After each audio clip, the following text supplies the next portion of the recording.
This guy was incredibly sloppy, didn't cover his chances already, drove his own car, was not wearing a mask, committing multiple crimes in the same area. I just think he should have walked his ass right into the police department after committing these crimes if he wanted to be caught this fast. The moral of the story is you never know who people are until you can catch them off guard. But in any case, that's going to be it for today's video. Thank you for watching. Subscribe, turn on all bell notifications so you can always know whenever I upload a video. And if you want to send me more stories or video topics to talk about, be sure to do that on Twitter or Instagram. Links are in the description.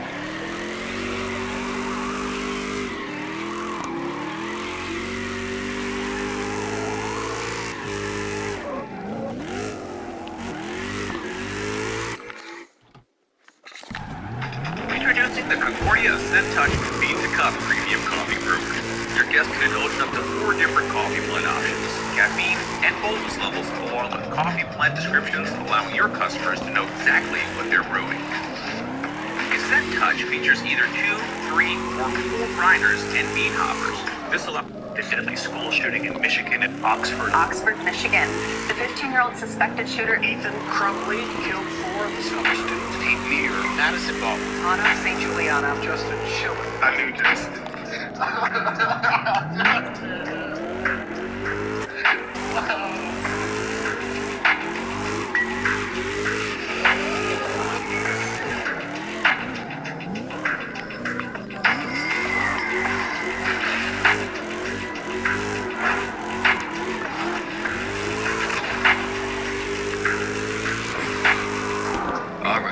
So, unfortunately today, we're going to be talking about the situation that happened in Oxford, Michigan, regarding a 15-year-old school shooter by the name of Ethan Crumley, who shot and killed 4 kids by the names of Justin Schilling, who was 17, Tate Meyer, who was 16, Anna Juliana, who was 14, and 17-year-old Madison Bolt. I send my condolences to the friends and family members of all 4 of those kids. They absolutely did not deserve to be killed by this psychopath. Clearly, as you can see on the screen, in the orange jumpsuit. And as you can see by this Instagram post by Damas Live News, he says 15-year-old in Michigan high school shooting wanted to, quote, murder as many as he could.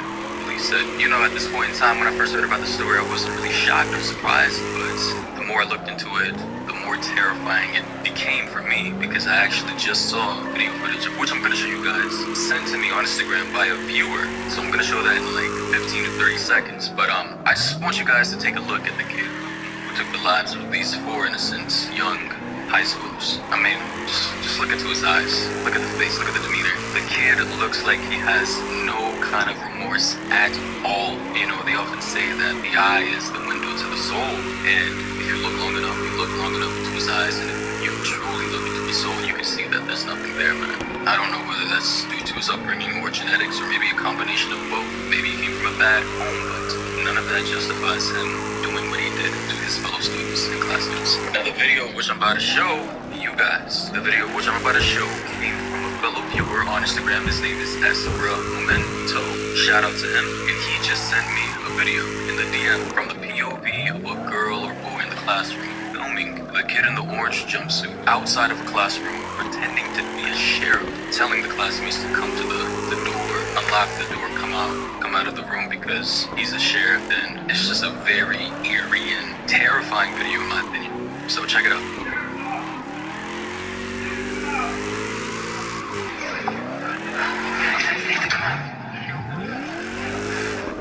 We're not willing to take that risk right now.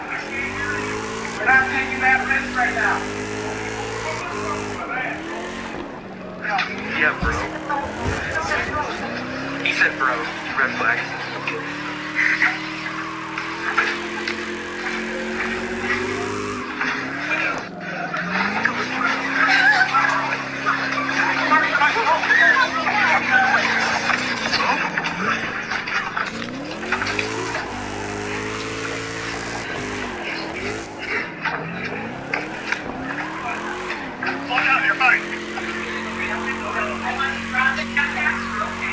Now, when I first did, I'm already getting shivers down my spine just talking about this, because I can't even imagine being in that kind of situation as like a 16-year-old guy, being in that position, being scared. Over the years, I've seen so many school shootings happening all over the country, and finally one day him coming to school.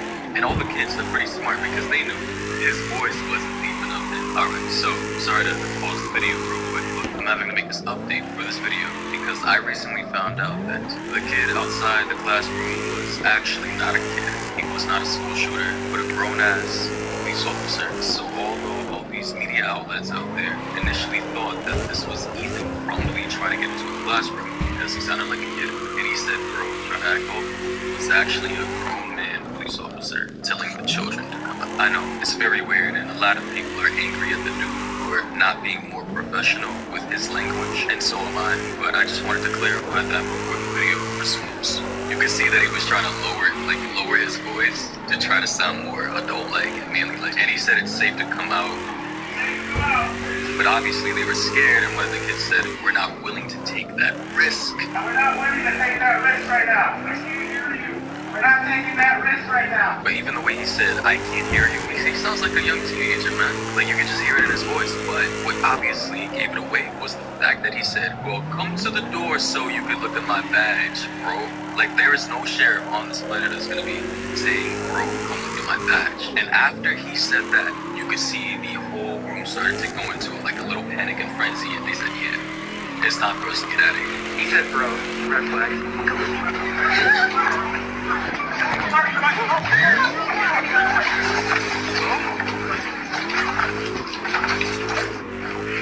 And the cold hard reality of this all, which is incredibly unfortunate, is that this will never stop because there's too many guns in circulation in this country. And not only that is the fact that we have an ongoing mental health crisis in this country going on right now, and for some reason, we as a society, we as a collective, the government, everybody aren't doing enough to solve these problems. In any case, before I even go any further into talking about the specific details of the shooting, what happened, and what they know by now, I just want to show a little clip and video of one of the victims. His name was Tate Meyer. He was part of the high school football team. He was 16. There's another photo of Madison Hall, 17. She was going to be graduating this year in her senior year. Here we have Hannah Juliana.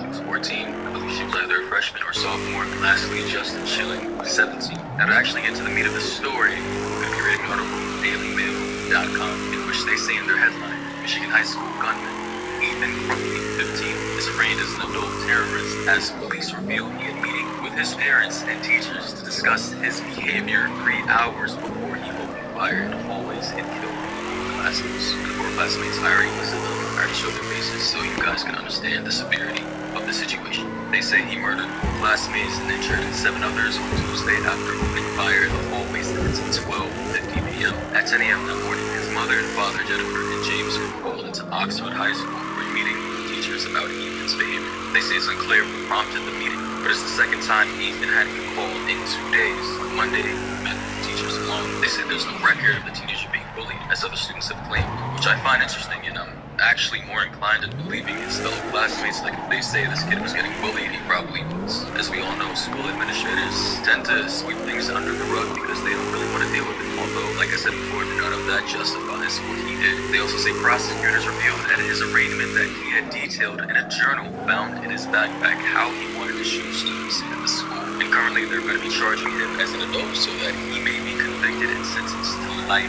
in prison. At 15 years old, his life is pretty much over. And what I also find interesting is that I'm pretty sure the parents were aware of this kind of psychopathic behavior, because how could you not know? You literally lived in this journal. I'm pretty sure his mom probably came across it. And if she didn't, she was aware of this kind of dark behavior that he was exhibiting while at being home, which leads to this bit of info regarding a prosecutor named Karen McDonald that suggested that she might also charge his parents for not keeping the 9mm handgun that he used out of his reach. Now, to me, immediately, that sounds like common sense. I genuinely believe, because this is not the first time something like this has happened, a kid gets access to his parents' gun, either inflicts harm on other people or accidentally on himself. So parents need to be more responsible and accountable for leaving their guns laying around, accessible to their children and other people. So I'm kind of on board with what Karen is saying right here. They also say that Ethan was flexing on Instagram about the gun, pretending that it was his days before the attack. And what's kind of disturbing is, as I was trying to search for this kid's Instagram page, to find the actual photo of what he was flexing, you already have a plethora of other people trying to copy and catfish this kid because they want clout off of this kind of tragedy. I just, every time something like this happens, I don't understand why people do this page. It's just, people are weird, man. People are really weird. However, as I actually typed in the URL for his Instagram page, it does say that it's not available, so I assume Instagram saw the story, went viral, and they immediately took it down. Luckily enough, I was able to find the image on NewYorkPost.com. They managed to grab a screenshot before his page went down, and as you can see, this is the gun that he used on the students. Here it is in his hand. As you can see, he said, "By Ethan Crumley. Just got my new beauty today. 6 Sawyer, I believe is the pronunciation. 9mm. Ask any questions. I will answer." Why does a 15-year-old boy have access to his father's gun like this? I don't know. Was his father aware that he had the gun, or did he steal it? I don't know. But either way, parents, you gotta start being more accountable, because I'm sure those kids would still be alive today if Ethan had not had access to his father's or brother's gun. They say on Tuesday he fired 30 rounds at the school, emptying 2 18-round magazines. The third was found on school property. All 4 students, Tate Meyer, Hannah Juliana, Madison Baldwin, and Justin Chilling, died Wednesday morning in the hospital. Also, here's another screenshot.